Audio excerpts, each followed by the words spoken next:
2024 లేదా 25లో డిగ్రీ లేదా బీటెక్ చదివారా? సాఫ్ట్‌వేర్ జాబ్ కోసం ఎదురు చూస్తున్నారా? అయితే కోడ్ జ్ఞాన్ 100 డేస్ కోర్సులో చేరండి, జాబ్ సాధించండి.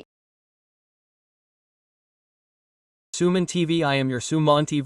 To what extent does the daughter-in-law have a right in the property of her maternal uncle? Today, let's find out what the laws actually say about such things. High Court Advocate and Ravieendranath are with us. Hello sir. Hi, Nagaraja. If we look at the property of her maternal uncle, to what extent does the daughter-in-law have that right? How will it be in general or not? Recently, the Supreme Court has also made some comments on the issue of whether the daughter-in-law has rights in the property of her maternal uncle. Nagaraja, I will try to explain it in detail. A girl who gets married and sets foot in her mother-in-law's house with her husband has some rights. The first point we should mention is that the right of residence is not only on the husband's side but also on the house belonging to the in-laws. The right of residence means that whether a woman has a husband or not, after getting married and moving to her in-laws' house, the in-laws have the right to provide her with a residential shelter.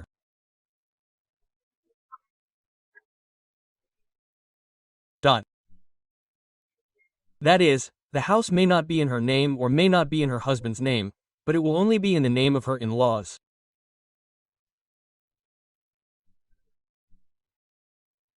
However, when a daughter-in-law enters that house as a daughter-in-law, the right to provide her with a residential shelter is the responsibility of both the husband and the in-laws.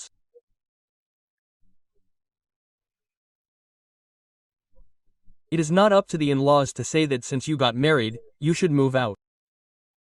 The daughter-in-law must have a residential shelter in that house. That is, she also has the responsibility to provide shelter and protection to her. So let me tell you something more about this residence.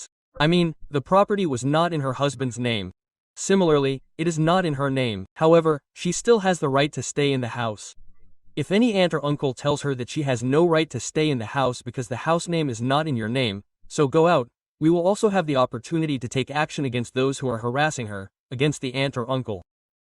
Similarly, she does not have the right to that property. That is, the aunt or uncle are in that house. She only has the right to shelter, except for the property, she does not have any ownership rights. That is, her aunt or uncle can trust that property. So if the aunt or uncle has the right, except for the right to reside, there is no ownership rights. And in what cases can they get ownership rights? That is, even if they gave it through a will, now what the aunts have done is that they write a will. Suppose the will is written in the name of the daughter-in-law, that way she has the right to come. Apart from that, if it is the property of the ancestors, the daughter-in-law will not have any rights over the house directly except for the right of her husband in that house according to the ancestral property. This is the right of first point shelter, but she will not have any ownership rights, i.e. property rights, in any situation. If she gets the share of her husband through will or if it is ancestral property, she will have the opportunity to use the share that she has with her husband. This is the right related to the first residence, i.e. shelter. The number 2 right is called the right of women's wealth. If there is no pasupu kunkumala richa, if there is any property from the property of other ancestors, i.e. on behalf of the mother, if that property is in the hands of the mother-in-law or maternal uncle, then she has the right to claim it under Section 106, that is, according to the Succession Act. Whatever wealth that woman has, it is completely related to her daughters-in-law and the in-laws there have no right to it. This is the second, and the third is, as I said, the right to protection. The right to protection means that the responsibility to provide her with complete security is also in the name of the in-laws' husbands. That is, the husband has no right to tell her to leave the house because your husband is of no value here.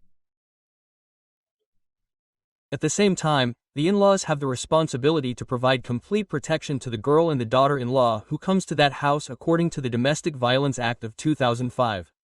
This right to protection is part of property ownership rights, that is, according to Article 21, she has the right to live freely. Similarly, if she is not provided with the basic needs like food, shelter, and cloth, and is subjected to mental, physical, financial, or social harassment, according to the Prevention of Domestic Violence Act, 2005, girls have the right to take action against their in-laws. Okay. The fourth is inheritance rights. What inheritance rights mean is that whatever is inherited from the ancestral property, that property does not directly belong to the daughter-in-law. It belongs only to her husband. If she has a bone with her husband, that means that she does not have a direct right to them unless the husband is alive. Only after the death of her husband, she also gets a vote on that property under the legal heirs class 1 legal heirs. Okay, after getting married and moving to the in-laws' house, the minimum rights that are provided to her by law, such as the right to residence or inheritance rights as I have just mentioned, as well as the right to protection and the right to women's property, all these are directly provided to the girl in that house.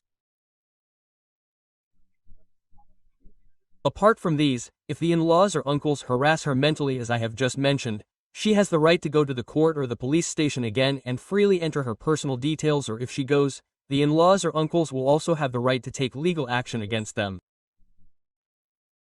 That is, overall, we understand that according to the law, she has inheritance rights. Similarly, the in-laws should be completely in the house. Why are we repeating this matter specifically? Nagaraja Garu tries to throw out the husband and daughter-in-law after marriage in many places. They are in a lot of trouble. They may be millionaires, but the girl who went to that house is facing difficulties even for the most basic needs. In such cases, all these laws are protective for her in many ways.